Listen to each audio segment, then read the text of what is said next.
On this edition of Mocs News, Chancellor Steve Engel held a town hall meeting to talk about UTC's budget. SGA voting opened up. And we take a look at the research dialogues. I'm Heidi Brightman. And I'm Christina Jennings. Your news starts now.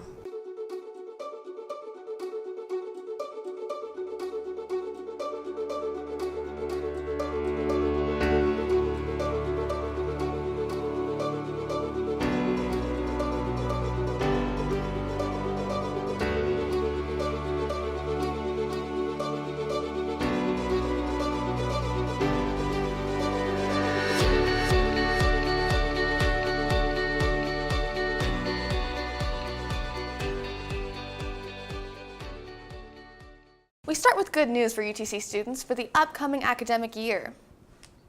Chancellor Steve Engel made the announcement at the Budget Town Hall meeting this week. While current students will not have a cost increase, incoming students will. The tuition model for new students will go up 11%. Overall, the university is in good shape financially. Also announced is that next academic year, UTC will go on a 15-4 model. That means full-time students must pay for 15 hours each semester, no matter how many hours they're taking. Some students raised concern about the impact that would have on those who work and go to school. Voting opened up this Monday for the spring 2018 SGA elections. Ballot assignments are based on your district or major, and you are only allowed to vote for the candidates within your district or major. The ballots are located on Mocs Sync. If you have any questions or concerns with your casting, contact Chief Justice Wesley Bolton at zwv296@mocs.utc.edu. Voting closed on Thursday at 11:59. Election results will be announced on Friday, April 6th. Students gathered to get a taste of what little research can do. Our Emily Howland has the details on Research Dialogues. Welcome to a place where creativity and research can thrive. Over 600 graduate and undergraduates displayed their work during the Research Dialogues. The event took place in the University Center. The Research Dialogues help celebrate scholarship, engagement, the arts, research, creativity, and humanities on campus. Some events were the elevator speeches, poster presentations, lightning round, and more. Amelia Edwards shared some details about one of the events. For the undergraduate poster presentations, it's about allowing undergraduates to have the experience of presenting at a conference while having it be in a more comfortable setting of being on our campus. So if you have a fun and creative project that you want to share with the world, now's the chance. Research Dialogues take place every spring, so any student that has an idea that couldn't make it to this Research Dialogue, feel free to start now. This has been Emily Howland with Mocs News. It's Autism Awareness Month, and I was able to speak with Erin Maynard earlier this week about what the DRC provides on campus. Hi, my name is Heidi. I'm here with Mocs News with Erin. We're going to talk about Autism Awareness. So what can you tell me about this today? So today we're tabling for Autism Awareness Day, which is every year on April 2nd. All of April is Autism Awareness Month. Here at UTC, we have 80 students through our DRC that we know are diagnosed with autism on campus, and there's about 400 total autistic individuals as part of the student body here at UTC, with myself being one of them. And so we're out here today to raise awareness that people with autism are here and just generally spread the word.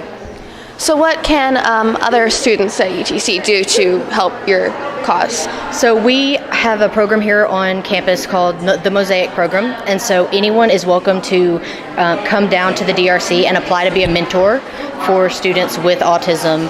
There's also, you can apply to be in the Mosaic Program if you have a diagnosis of autism, and then we're always looking for volunteers and just people to work with us. It's a great community of acceptance and engagement, and so we're always looking for people who are open and understanding just to come get to know our students.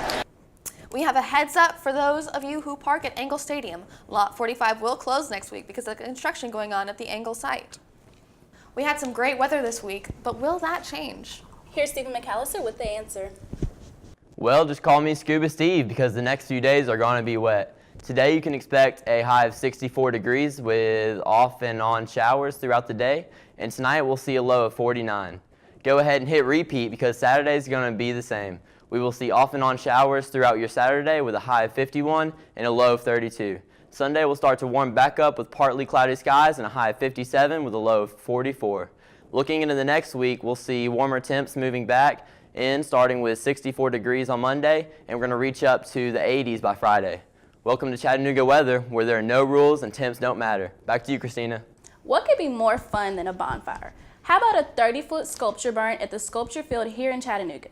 That will cap a day of live music, food, and fun. Here's a look.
Check our website, mocsnews.com, for directions on how to get there. If you prefer your art indoors, check out the Student Art Show at the Crest Gallery. The work of BFA students is now on display, including sculpture, photography, and video. Here's a look.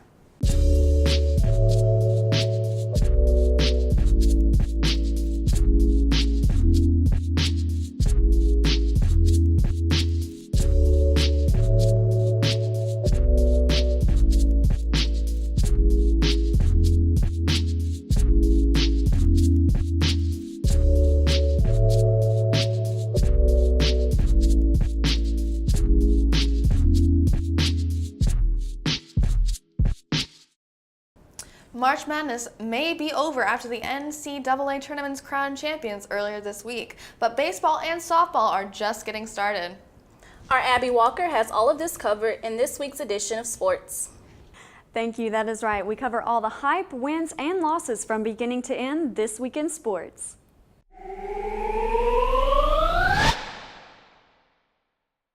Opening day for baseball was yesterday, and fans came from all over the city to see the Chattanooga Lookouts.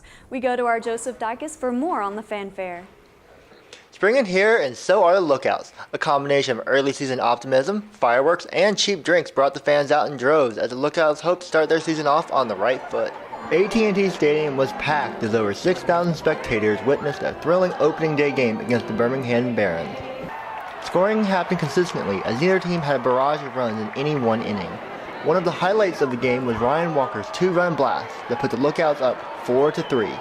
The Lookouts' relief pitching, though, left much to be desired, since Chattanooga gave up that slim lead in the 6th, 7th, and 8th innings. A potential game-changing double or even triple was stabbed out of the air by Birmingham's left fielder Jameson Fisher in what was probably the play of the game. The Lookouts could not muster a comeback after that, and Chattanooga left the field in defeat, 5-4. But while the Lookouts lost in a high-scoring contest, UTC softball was a different story. We head over to our Emily Edwards for more. Emily? Thanks, Joseph. Mocs softball lost on Wednesday against Austin Peay in one of their closest games of the season. In Wednesday night's game, the Mocs fell to Austin Peay as the Governors plated the only run of the game during the top of the third inning, giving Austin Peay the 1-0 lead. The Mocs out-hit the Governors 5-4 with sophomore Allie Walker making the most hits this game.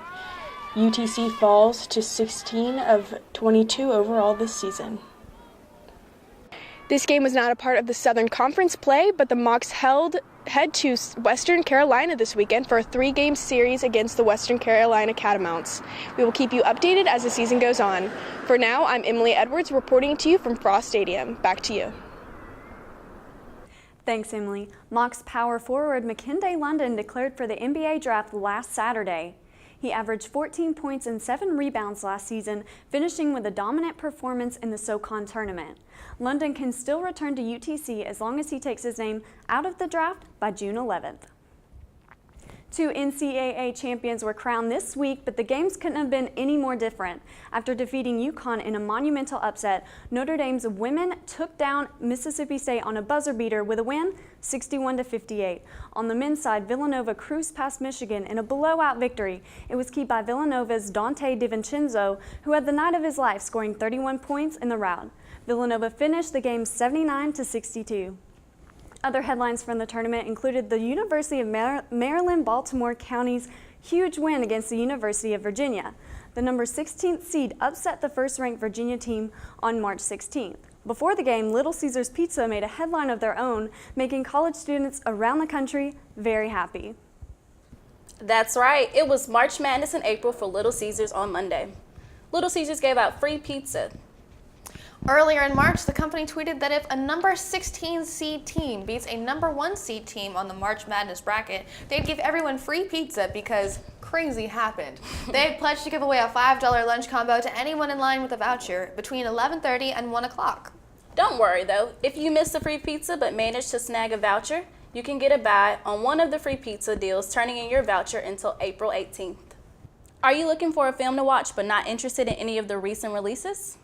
Then look no further. Chattanooga Film Festival, the festival of celebration and movies, with screenings of the various Indian films, panels, workshops, stand-ups, and other special events. The festival started on Thursday at 5:30 p.m. and it goes on Friday, Saturday, and Sunday.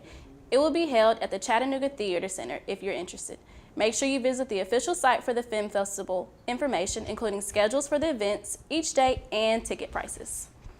That does it for this edition of Mocs News. Thanks for joining us. Make sure to check out our website at mocsnews.com to continue following the news throughout the week. And while you are there, make sure to follow us on Instagram, Twitter, Facebook, and subscribe to our YouTube channel. Have a great weekend from all of us here at Mocs News.